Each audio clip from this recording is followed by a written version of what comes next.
Bonjour à tous et bienvenue sur cette nouvelle vidéo. Aujourd'hui on se retrouve pour l'unboxing et mes premières impressions après quelques jours, un jour, 2 jours sur l'iPhone 15 Pro. Allez, c'est parti!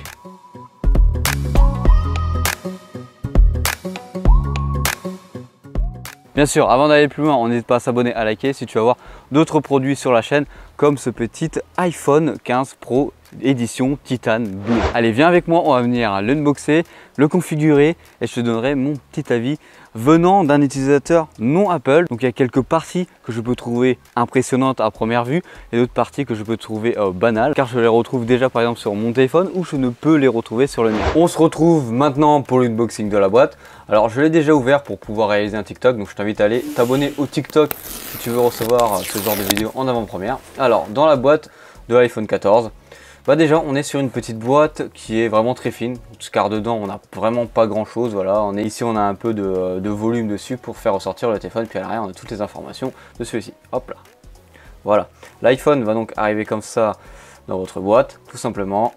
Bien sûr vous aurez un petit fil de protection pour l'écran qui ressemble à ça, tout simplement. Voilà, et on va mettre le téléphone juste ici, juste en dessous. Voilà, vous allez avoir votre câble type C vers type C. C'est-à-dire qu'il va falloir avoir un chargeur type C et directement brancher le type C sur votre iPhone pour venir le recharger, voilà comme ça. Donc ça, je trouve que c'est plutôt cool. Moi, venant de l'univers Android, le type C, c'est la vie et comme ça, tout le monde a le même chargeur. Voilà.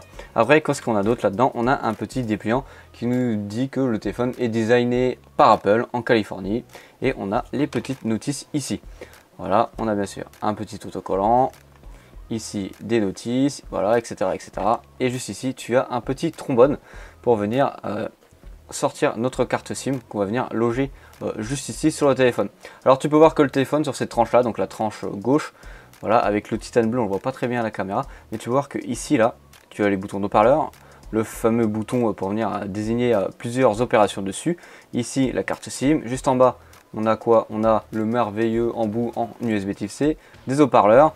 Sur ce côté là on a tout simplement notre petit bouton pour l'allumer. À l'arrière on a les caméras avec la LED juste ici tout simplement avec le logo Apple juste là. Et en haut on n'a pas grand chose, on n'a rien de plus. Alors sur l'écran ici tu peux voir que tu as le Dynamic S-Sound. Alors quand tu fais ça, tout simplement quand tu éteins le téléphone, voilà, ici là ça se voit par exemple, tu peux voir que tu vois les deux parties entre la caméra et les capteurs. Ça se voit quand le téléphone est éteint, voilà, même là ça se voit un petit peu. C'est pas exactement le même noir, donc ça c'est pas très grave. C'est pas très grave, mais c'est pas dissimulé à la perfection quand même. Viens avec moi, maintenant on va venir le configurer. En plus il nous dit bonjour ce petit joujou. Alors on va venir maintenant configurer le téléphone. Alors c'est vraiment très simple. Hop, on va le venir switcher vers le haut, on va aller choisir la langue française et on va choisir notre pays, bien sûr en France, tout simplement. Une fois que vous avez choisi la France, on clique dessus, voilà tout simplement. Quand on nous demande si le téléphone veut s'adresser en tant que féminin, en tant que masculin ou en tant que neutre, voilà tout simplement. Nous on va venir choisir le masculin, voilà. Après on va venir mettre si on est aveugle ou pas pour avoir la taille de l'ensemble de toutes les applications en message. Voilà, tu vois très bien qu'ici que tu as une petite démonstration. Nous on va se mettre par défaut, voilà tout simplement. On va continuer. Après on a le démarrage rapide. Alors on a, si vous voulez, configurer directement avec un autre appareil iPhone, voilà tout simplement. Alors moi, vu que je viens d'un Galaxy Z Fold 4, je n'ai pas du tout d'appareil comme ceci, donc je vais donc cliquer sur configurer sans aucun autre appareil. Ici on a directement nos réseaux Wi-Fi qui s'affichent. Alors moi je vais prendre ici. Alors apparemment je ne peux pas prendre la photo directement du QR code, donc ça c'est un peu dommage, et je peux même pas aller prendre en photo le code directement sur la box, donc je reviens. Voilà, une fois qu'on a mis notre petit code Wi-Fi, ça nous informe que l'activation de notre iPhone peut prendre plusieurs minutes. Voilà, on va laisser le temps au téléphone de s'allumer tranquillement et je reviens dans quelques secondes. On arrive ici, on a directement une mise à jour logicielle qui nous est demandée. On va donc cliquer sur mettre à jour. Voilà, le téléphone va donc venir bien sûr télécharger tout ça. Bien sûr on a les conditions de général à accepter ou non. Voilà, on les accepte. De toute façon tu es obligé de les accepter, sinon tu peux pas rentrer dans le téléphone ou faire la mise à jour. Voilà, téléchargement du logiciel. Normalement ça devrait aller assez vite.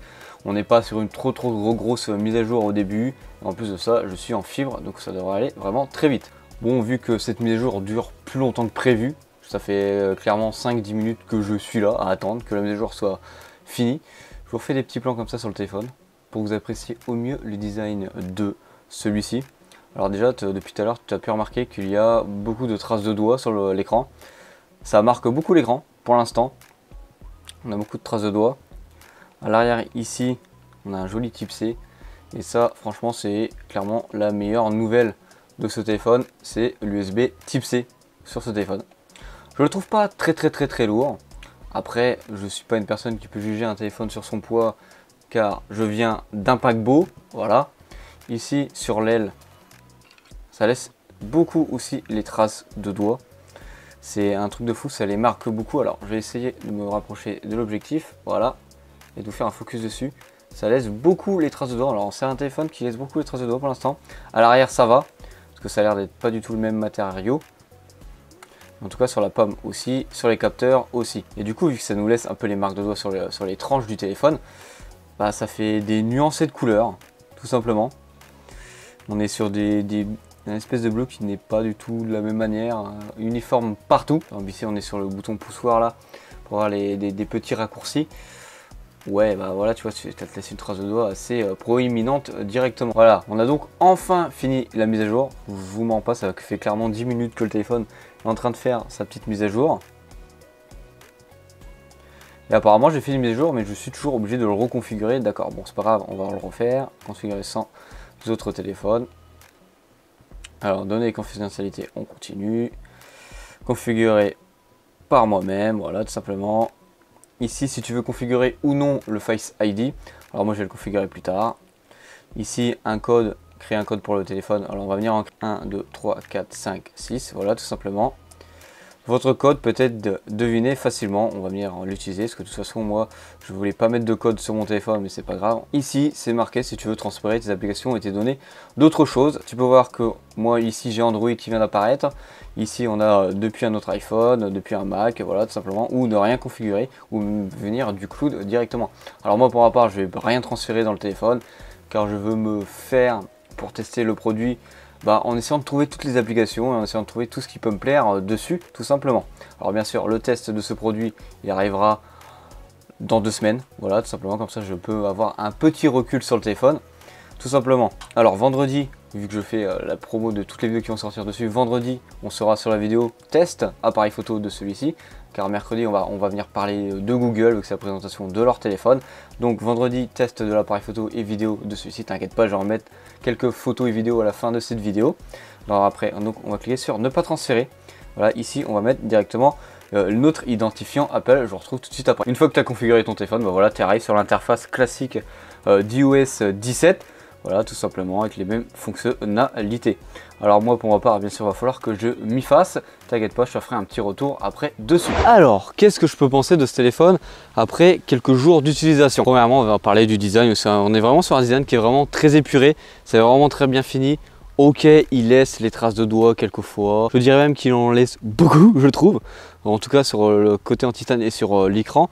Mais en tout cas, à l'arrière, ça va encore. Alors au niveau de l'écran, je trouve que c'est une taille d'écran qui est vraiment très adaptée, en tout cas pour le début je trouve. Même si je viens d'un Z Fold, donc d'un téléphone pliant qui s'agrandit, je trouve que la taille de l'écran correspond très bien au produit. Faudrait voir avec la version Pro Max si c'est pas trop disproportionné par rapport à celui-ci et qui est vraiment franchement très bien proportionné je trouve. Alors niveau photo, je te montre quelques photos actuellement. Je vais pas te donner mon avis dessus, même niveau vidéo, je mets une petite vidéo en plus, mais je vais pas te donner mon avis dessus car je vais faire une vidéo complètement dédiée sur la photo et la vidéo sur ce téléphone pour te donner mon avis, mais t'inquiète pas, de ce que je vois actuellement, c'est plutôt pas mal.